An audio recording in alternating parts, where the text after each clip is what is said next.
স্ত্রী রাগান্বিত হয় তো কি গুনাহ হবে? না, গুনাহ হবে, অবশ্যই রাগান্বিত হবে।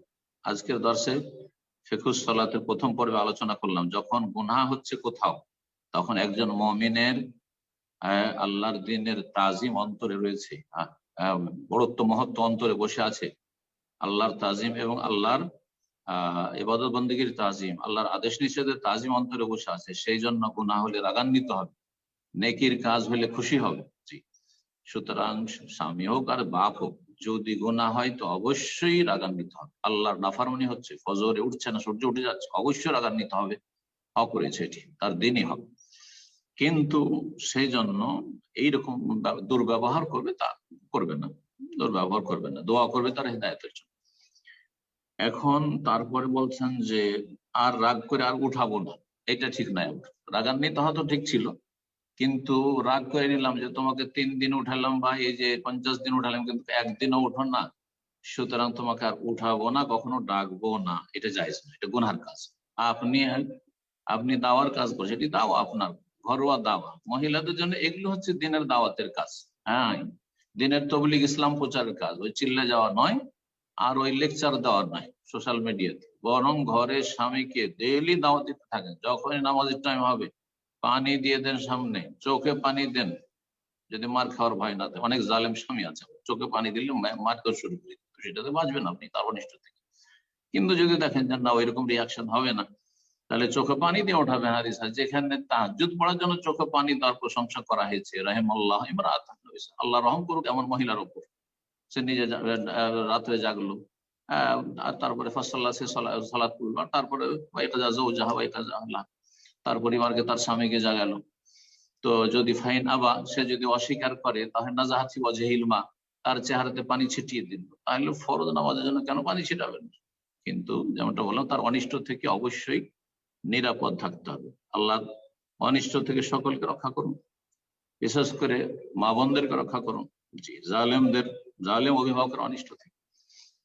আর উঠাইতে থাকবেন, এটি আপনার দাওয়াতের কাজ। জাগাতে থাকবেন, বলতে থাকবেন 5 ওয়াক্ত, যেমন আজান হবে, আজান হয়েছে মসজিদে যাও, আজান হয়েছে নামাজ পড়তে যাও, আজান হয়েছে উঠো, লাইট জ্বালিয়ে দেবেন। তারপরে যদি দেখেন যে না, সে চরম রাগান্বিত হচ্ছে, লাইট জ্বালাতে দেবেন না, সে উঠাতে দেবেন না, আর সে গালাগালি করছে, তাহলে তার সাথে সংসার করা যায়, তার সাথে সংসার করে এমনি বেনামাজির সাথে সংসার করা যায় না, এটি সঠিক ফতোয়া। কিন্তু যেহেতু মাসলা ইখতিলাফ রয়েছে, কিন্তু যেই ব্যক্তি নামাজ পড়বে না এর উপর অনড়, আর নামাজ পড়তে উঠালে সে অসন্তুষ্ট, তার কুফরিতে কোনো সন্দেহ নেই।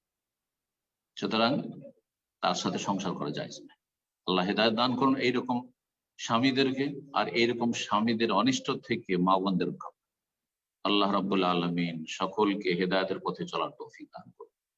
দোয়া করি আল্লাহ রাব্বুল আলামিন আমাদের সার্বিক কল্যাণ দান করুন, মুসলিম উম্মাহকে 5 ওয়াক্ত নামাজি আল্লাহ রাব্বুল বানিয়ে। আমি জাযাকাল্লাহ খায়ের শেখ। তো ইনশাআল্লাহ আজকে এখানে শেষ করে দেন, অনেক সময় হয়েছে ইনশাআল্লাহ। জাযাকুমুল্লাহ খায়ের, যথেষ্ট সময় হয়ে গেছে।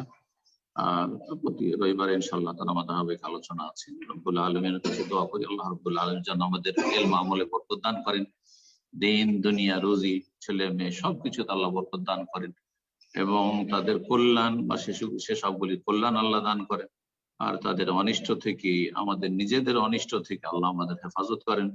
এবং আল্লাহ রাব্বুল আলামিনের কাছে দোয়া করি যে সব ভাই বোনেরা আমাদের সাথে বিভিন্ন দেশ থেকে থাকছেন প্রশ্ন উত্তর পর্বে, তার আগে আমাদের ধারাবাহিক দার্সে, গুরুত্বপূর্ণ দার্স, আপনাদের অনেক উপকার হবে আশা করি। এতে আপনারা থাকার চেষ্টা করবেন। আল্লাহ তৌফিক দান করুন এবং আল্লাহ কবুল করুন। রব্বুল আলমীর কাছে দোয়া করি আল্লাহ রব্বুল আলমিন আপনাদের কর্তব্য প্রতিদান দান করুন, ধৈর্য ধরে দিন শেখার জন্য। আর বিশেষ করে যারা সকাল সকাল পশ্চিমা দেশগুলিতে থাকছেন, আমেরিকা, আর সকাল সকাল এখন আপনারা অনেকের ঘুম, অনেকের হয়তো কাজকর্ম সেসব ছেড়ে আমাদের দিনী আলোচনায় শরীক হয়েছেন এবং সার্বিক বিশেষ করে সহযোগিতা করছেন আমাদের এই প্রোগ্রাম পরিচালনার জন্য। আল্লাহ তাদের জাযায়ে খায়ের দান করুন, নেক আমলে তৌফিক দান করুন, নেক হায়াত দান করুন, সুস্থতার হায়াত দান করুন, মানসিক শারীরিক পারিবারিক আর্থিক সব দিক থেকে আল্লাহ শান্তি দান করুন, বরকত দান করুন। ওয়া সাল্লাল্লাহু সাল্লাম আলা নবিয়িনা মুহাম্মদ ওয়া আলা আলিহি ওয়া সাহবিহি আজমাইন।